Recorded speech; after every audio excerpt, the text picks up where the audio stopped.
We live in an era of abundance, but abundance has its risk. Why do I say this? Because abundance makes it more possible for people to agitate. As people get richer, the people who aren't as rich feel left behind. There's a politics of envy that comes about, where even in places with high material abundance, people are fighting over luxuries. People yearn for the desire of free $2 Ubers. They yearn for the desire for low-cost $2 Ubers. They yearn for the ability to have servants and feel like they are masters of their own fate and they can live a life of leisure and abundance. Even certain types of work are considered downtrodden. And when work is considered downtrodden, people shun it. It becomes more valuable. And then all of a sudden, the people in those downtrodden careers make more money than even white-collar workers. This causes resentment because the cost of luxury became more expensive.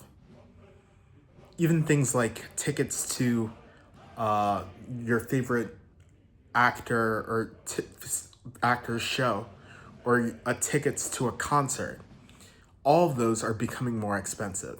The price of everything, all luxuries become more expensive. The simple luxuries, the luxuries that you feel ungrateful for, like for example, a phone, a television, delicious tasting food, those are considered a baseline. The ideas of HVAC creates social stability because HVAC reduces the ability, the heat that causes people to feel more of a sense of malaise. They feel more antsy and they feel like they need to do something about their poor conditions. Social stability depends on the sedation of people. But people are starting to want more. Even in an era of material abundance, where you can get a delicious dinner for cheaper than even most people would pay for in the past, with cheap food, cheap clothes, cheap things. The things that people really care about become more expensive.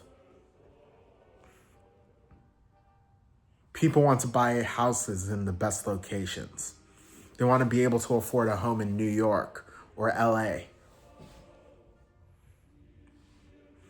But unfortunately, the places where homes are available, nobody wants to live. There's several abandoned homes in Utica. There's several abandoned homes in poorer areas. But nobody wants to live there. Everyone feels entitled to live in the best cities, to live in the best locations. People are unsatisfied with their conditions. They feel like they've been priced out.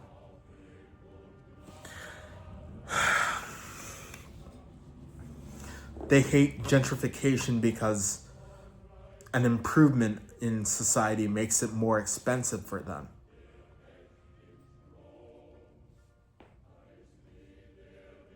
When conditions become worse, they complain.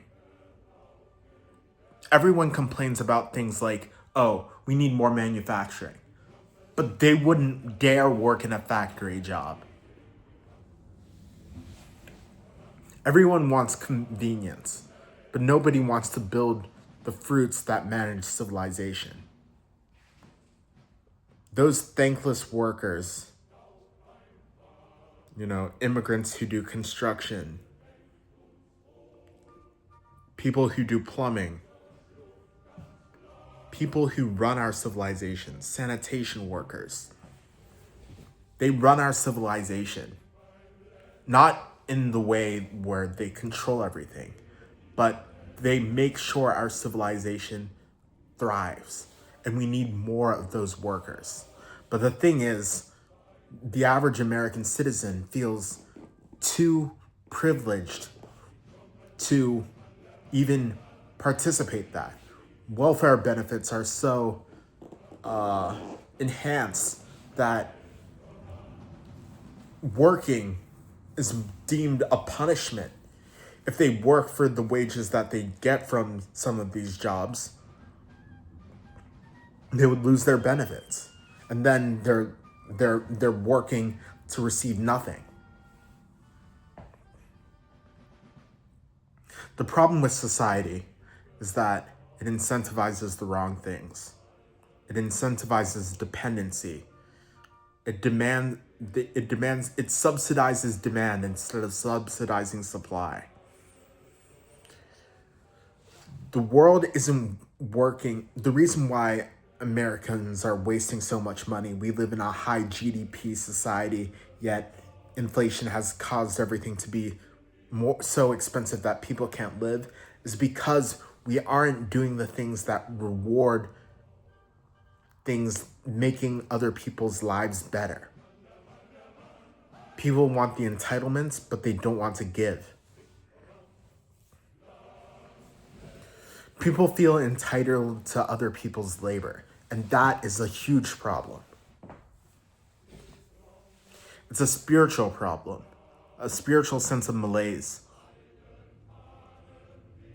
People in the past had far worse lives by every observable metric. American houses are bigger. New York's population in the early 1900s, back when they had tenement apartments, 10 people per room, was larger than it is now. And the buildings, if you look at a picture of New York in the 1910s, the New York skyline in the 1910s, you'll see that it looks relatively flat. It looks like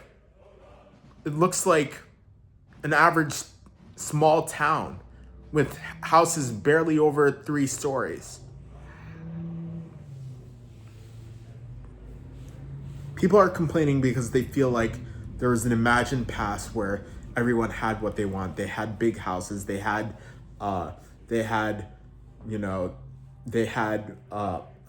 say that a single person's wage could allow them to work through college and do whatever they need to do. But it's still the case that you can do that. Of course, you'll have to make sacrifices. But we still live in an era where if you earn little and your parents earn little, you will pay little.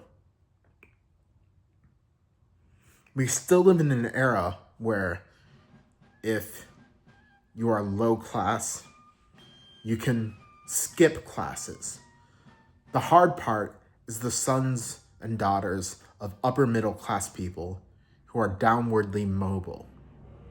Because the upper middle class people work in professions where they don't have a sense of inheritance of jobs, and they don't have a foundational aspect of living and working in the same fields, they end up falling away.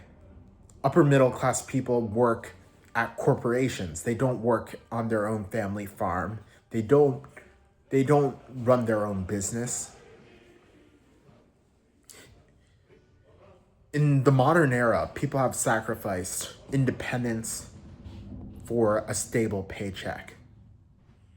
And now that the economy is becoming more expensive, that bargain is thinning out, and independence matters much more. But because these upper middle class kids didn't grow up in a situation where they were taught to figure out ways to survive on their own. They were assuming the playbook of the past applies to the present. And this wasn't their fault. This is the fault of adults that say, you're guaranteed a spot if you go to college. They're the adults that say, do what you want to do, study anything, and you'll get what you want, instead of building a skill set that can provide value. These downwardly mobile people are going to wreak havoc because they feel like their opportunity to live an upper middle class life was stolen from them. Although I think this is unacceptable, it's understandable. Because as a child, they lived like a leisurely aristocrat. And as an adult, they became nobodies. And because they're educated, because they have this experience, they become political agitators. They become more violent. Because society has changed, they get angry. And it's understandable. Wouldn't you be mad if what was promised to you as a kid was taken away from you? And this doesn't go to show the plight of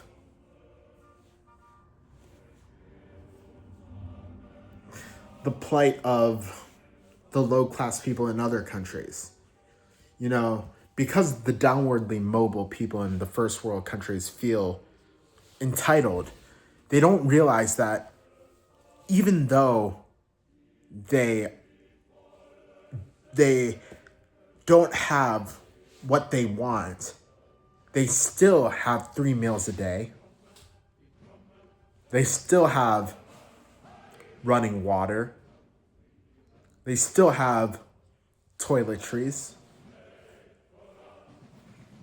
They still have a lot of benefits. But the underclass in third world countries are living life completely oppressed. They can't get food. There's high infant mortality. Children are dying.